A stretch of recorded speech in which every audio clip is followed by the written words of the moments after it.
चराहरू गरिरहेछ चाहिँ हाम्रो गोगाले भर्खरै नुहाएर केस सुकाउन लाउनु भएको छ यत्रो बाक्लो बाक्लो लुगा लगाएर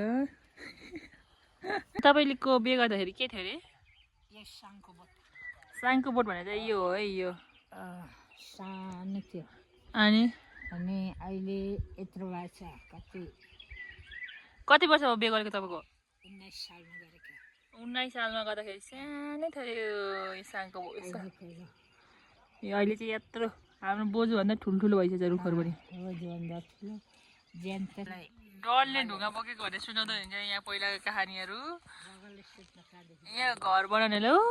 कता कताबाट सातको खोलमा बनाउँदा चाहिँ ढुङ्गा नजिकै थियो माउने घर सानो थियो मलाई थाहै छैन अनि यो नागी माइलीको बाउले घर पुरा घर बनाइदिए भनेको भित्र सानो चुम्के बनाइदियो क्या पहिला नागी माइलीको बाउले सिपाली बुढाले अनि पछि पगाबा रिसाएर पपा रिसाएर घर त यत्रो फरक बनायो भने त चुम्काएर सानो बनाइदिएर भनेर कराउँछ किन त दही बनाउँदा बनाउँदै यस्तो भयो भन्छ अनि यो घर त कहाँ सानो सानो अझै साइलाले उनको बरन्डा घाँसेर त्यसरी बनाएको सानो झ्याल थियो यस्तो झ्याल छ ढोका त त्यही हो बाबु अनि यस्तो अलिक सानो अलिक हाम्रो सेकेन्ड ब्रेकफास्ट है यो सेकेन्ड ब्रेकफास्ट हो अनि सकिसक्यौँ हामीले यो चाहिँ खाएर गाउँघरतिर चाहिँ धेरै जस्तो डिउरै चल्छ है अब धनियाँ खाने गराम लु खाएर देखाइदिनु मुखमा हाले अनि चपाए खानु नि लु छिटो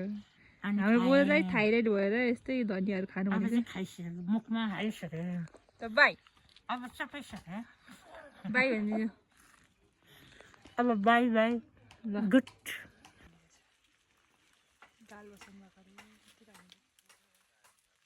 सुँगुर ब्याउनु आँटेको छ अरे अनि त्यही भएर गगा चाहिँ हेर्न आउनु लगाएको रहेछ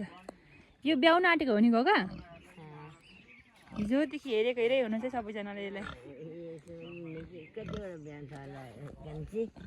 म त पत्तै लाउनु सक्दिनँ झन् म त जान्दिनँ यस्तो त गगा पालेको छ कि छैन कसले नानीहरूको काठमाडौँमा त कहाँ पाल्नु गगा छैन नि पाल्दैन गेपुले त पाल्नु भएको छैन यहाँ पाल्नु दिँदैन यो चाहिँ आज पाउँछ होला यसले नानी आज कि भोलि पाउँछ भनेर नि ए यता पर चाहिँ सानो सानोहरू छ यहाँ पनि छ यहाँ आमा ओइ काले ओइ काले ओइ आमा 1 2 कतिवटा छ 1 2 3 4 5 6वटा रहेछ यहाँ सबैजना काले दिउँसो टाइम पास गर्ने तरिका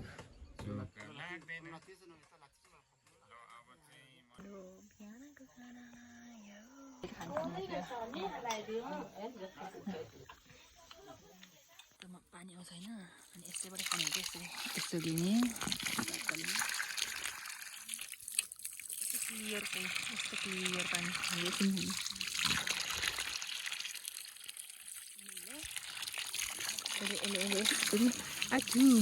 यसरी बन्द गरिदिने एकछिन मेरो हात एउटा मात्र भएर अप्ठ्यारो भयो मलाई ओ नो यहाँ सबै लुगा भिजाएँ मैले अनि यहाँ माथि चाहिँ हात धुनलाई साबुन ओइ मरे अब मैले दुईवटा हातले यसलाई बन्द गर्नुपर्ने हुन्छ यतिखेर चाहिँ बोजूको आन्टीले पहिलाको उपत्रे गरेको कुराहरू सबै सुनाउँदै हुनुहुन्थ्यो कसको छोराछोरीलाई कुट्यो अरे के गर्यो अरे भनेर माक्को हुनुहुँदो रहेछ नि डह्रो कुट्थ्यो अरे अरूको छोराछोरीले हाम्रो बोजूले नि बाई गगा ल हामी गएको ल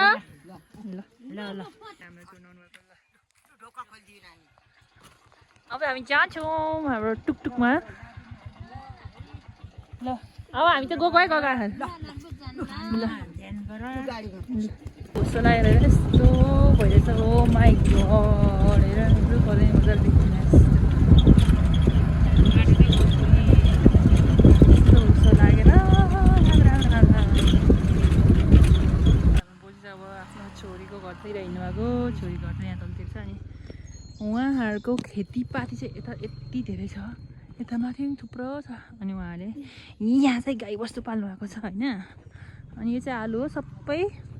कुहिरोले खाएछ है गएको यो कुहिरोले क्या हुस्सेले खाएछ यिनीहरू हुस्सोले यस्तो भएको है फल्नु त फलेको रहेछ तर हुस्सेले खाएछ आमामा यता हेर्नु थोरै कोपी रोपिसकेर दिन्छ हाम्रो फुपूहरूले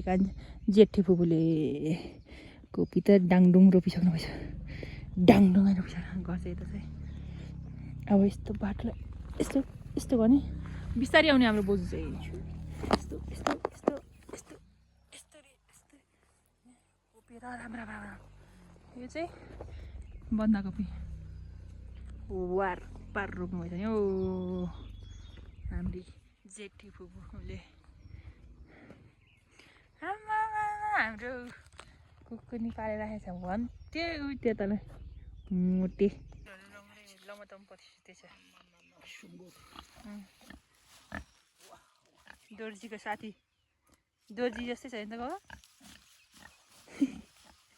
फाइनली हामी चाहिँ आइसकेको छौँ हाम्रो जेठी फुपूको घरमा अनि यहाँ चाहिँ किचन हो अनि यहाँ चाहिँ घर हो अनि यहाँ चाहिँ बस्ने बेन्ची उयो त पर हुनुहुन्छ होला नि हेरौँ न अब कता हुनुहुन्छ